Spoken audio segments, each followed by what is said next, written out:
Welcome to The Explainer. Today, we're talking about a writer who wasn't afraid to pull back the curtain on the hidden lives of Indian women. She wrote about the secrets, the heartaches, and the incredible strength that society often just wanted to sweep under the rug. So, who was this writer, Shivani? And why on earth do her stories, written decades ago, still feel so now? Well, we're going to dive into how she so perfectly captured the complicated, hidden worlds of women during a massive cultural shift in India, and why those truths still hit home today. All right, so let's start with her name, Gaura Pant, but you probably know her by her pen name, Shivani. She really became this key voice right after India's independence.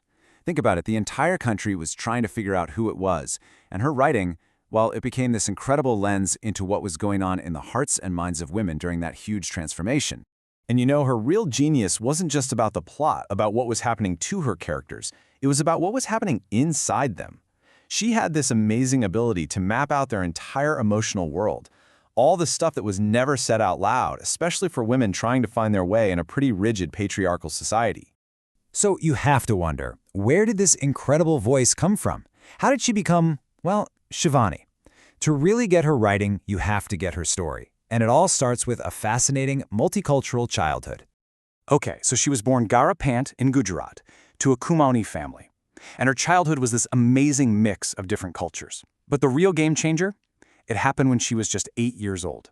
She was sent to study at Shantiniketan, the famous school founded by the one and only Rabindranath Tagore.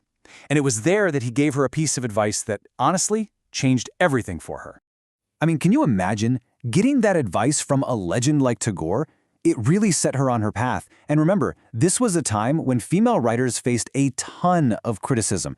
So she took on the pen name Shivani, and she committed to writing in Hindi, telling stories that felt real, that felt right, just beautiful and effortless, like he said. Okay, this is where we get to the real heart of her work. It's her incredible deep dive into the female psyche.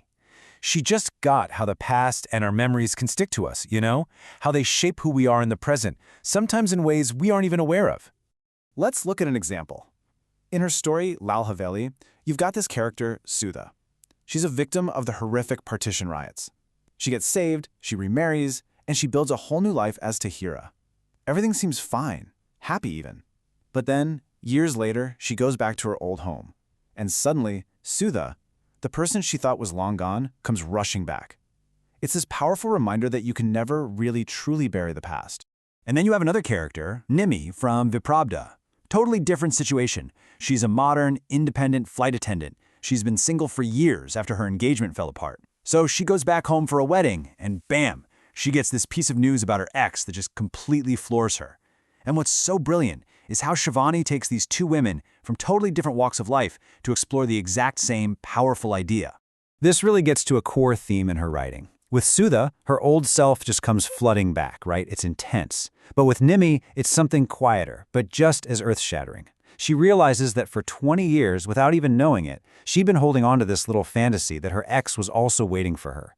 The news just shatters that illusion. So for both of them, you see, the past isn't just something that happened. It's alive, it's breathing, it's right there with them in the present. But it wasn't just about what was going on inside her characters' heads. Shivani was clever. She used these deeply personal stories to hold up a mirror to society itself. And believe me, she was not afraid to show the ugly parts. Her stories were a powerful critique of all the things that were just broken in society.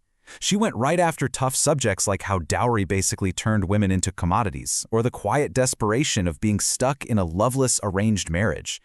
And she didn't stop with women's issues. She also called out phony spiritual gurus who were exploiting people's faith.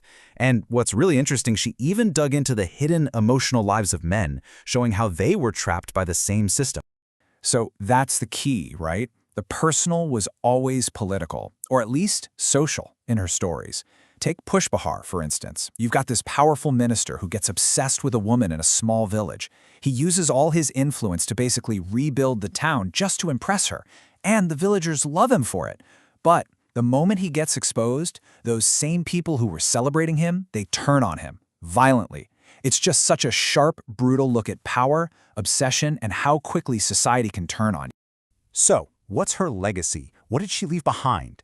Well, it's more than just the incredible stories she wrote. It's about how she wrote them. That's what really makes her a true innovator. One of her signature moves was playing with time. She would use flashbacks, jump around the timeline. It wasn't always a straight line from A to B. And by doing that, by weaving the past and present together, she gave you this complete 3D picture of her characters. It's why her stories feel so real, so psychologically deep. You feel like you know these people. And because she was so focused on these inner lives and so brave about the topics she chose, Shivani is really seen as a pioneer of Nari Sahitya, that's women's literature in Hindi. She basically kicked the door open for generations of women writers who came after her, giving them the space to write about identity and desire and power. You know, the writer Mrinal Pandey said something really perfect about her. She said Shivani didn't write for awards or to please the critics. She wrote because she had to. It was this pressure from inside, with her own conscience being the only judge. And I think that's it right there. That's why her work feels so raw and real, and why it still has so much power today. So what does this all mean for us, today? I think her stories are a challenge. They push us to look deeper, to see past the surface of the people we meet, and try to understand the hidden stories that made them who they are. Because ultimately, what she reminds us is that the big stuff, the fight for who you are, the search for love, the need to feel worthy, that's a story that never gets old. It's just as real for us now as it was for the characters she created all those years ago.